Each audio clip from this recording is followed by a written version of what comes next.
Hello guys, welcome to SPPS school. Today we see chapter first संरचनात्मक परिवर्तन of 12th class sociology. Watch the video from start to end. If you like the video, then please like and share. आइए हम chapter first संरचनात्मक परिवर्तन का solution कर लेते हैं। ठीक है, इसमें हम फर्स्ट क्वेश्चन देखते हैं। उपनिवेशवाद का हमारे जीवन पर किस प्रकार का प्रभाव पड़ा है? आप या तो किसी एक पक्ष जैसे संस्कृति या राजनीति को केंद्र में रखकर या सारे पक्षों को जोड़कर विश्लेषण कर सकते हैं।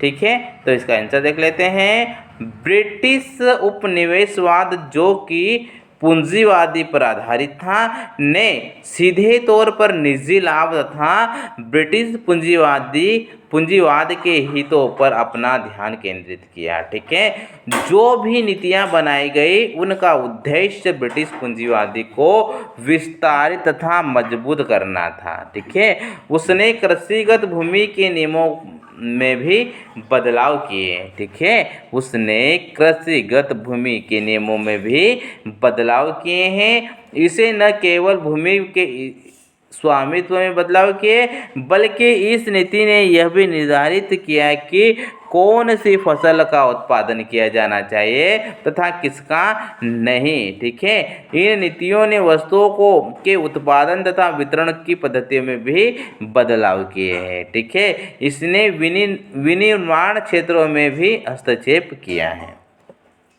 इसने जंगलों पर नियंत्रण करके पेड़ों को सफाया कर वहाँ बगान लगाना प्रारंभ कर दिया। उपनिवेशवाद ने उन अधिनियम लागू किए इसके कारण जनजातियां तथा चरवाहा के जीवन में बदलाव आया। ठीक है, इसने लोगों को भारत के एक भाग से दूसरे भाग तक आने जाने को भी सुगम बनाया। इस कारण लोगों में जागरूकता बढ़ी तथा ब्रिटिश उपनिवेशवाद के विरुद्ध असंतोष और मुखर हुआ। ठीक है, उपनिवेशवाद ने हमारे सांस्कृतिक तथा राजनीतिक जीवन को काफ़ी प्रभावित किया तथा कमोवेश इसे एक दूसरे के साथ मिलाने का भी काम किया। गतिशीलता तथा आधुनिक विचारधारा को अपनाने के कारण लोगों ने स्वतंत्रता तथा मानवाधिकारों के बारे में सोचना प्रारंभ किया। इसने भारतीय स्वतंत्रता आंदोलन के नींव को तैयार किया। उपनिवेशवाद का एक महत्वपूर्ण सामाजिक प्रभाव भी था। ठीक है, जैसे कि भारतीय मध्यम वर्ग की जीवन शैली में परिवर्तन आया, इनके खान पान, भाषा तथा पहनावे में भी परिवर्तन आया। ठीक है, उपनिवेशवाद का भारतीय समाज पर पड़ने वाला राजनीतिक प्रभाव बहुत ही गहरा था। ठीक है, उपनिवेशवाद का भारतीय समाज पर पड़ने वाला राजनीतिक प्रभाव बहुत ही गहरा था। इसने हमारे राष्ट्रीय आंदोलन, राजनीतिक पद्धति, संसदीय तथा विविध पद्धति, संविधान, शिक्षा पद्धति तथा पुलिस, यातायात के नियम तथा कुल मिलाकर पूरे राजनीतिक संरचना में उपनिवेशवाद के कारण बदलाव आए। ठीक है, नेक्स्ट क्वेश्चन देखते हैं। क्वेश्चन नंबर 2, औद्योगिकरण और नगरीकरण का परस्पर संबंध है, विचार करें। ठीक है, इसका आंसर आ जाएगा औद्योगिकरण का संबंध यांत्रिक उत्पादन के उदय से है, जो शक्ति के गैर मानवीय संसाधन जैसे वाष्प या विद्युत पर निर्भर होता है। ठीक है, औद्योगिक समाज की एक प्रमुख विशेषता है कि लोग कृषि के बजाय अधिक संख्या में कारखानों, ऑफिसों और दुकानों में काम करते हैं। ठीक है, औद्योगिक समाज की एक प्रमुख विशेषता है कि लोग कृषि के बजाय अधिक संख्या में कारखानों, ऑफिसों और दुकानों में काम करते हैं। ठीक है, 90% से भी अधिक लोग कस्बों और शहरों में रहते हैं क्योंकि वहाँ पर रोजगार तथा व्यवसाय के अधिक अवसर होते हैं। ठीक है, 90% से भी अधिक लोग कस्बों और शहरों में ही रहते हैं क्योंकि वहाँ पर रोजगार तथा व्यवसाय के अधिक अवसर होते हैं। ब्रिटेन का समाज औद्योगिकरण से गुजरने वाला पहला समाज था, अतः सबसे पहले ग्रामीण से रूपांतरित होकर नगरीय देश बना। ठीक है, ब्रिटिश शासन काल के दौरान कुछ क्षेत्रों में औद्योगिकरण के कारण पुराने नगरीय केंद्र का क्षरण हुआ। ठीक है, उपनिवेश शासन काल के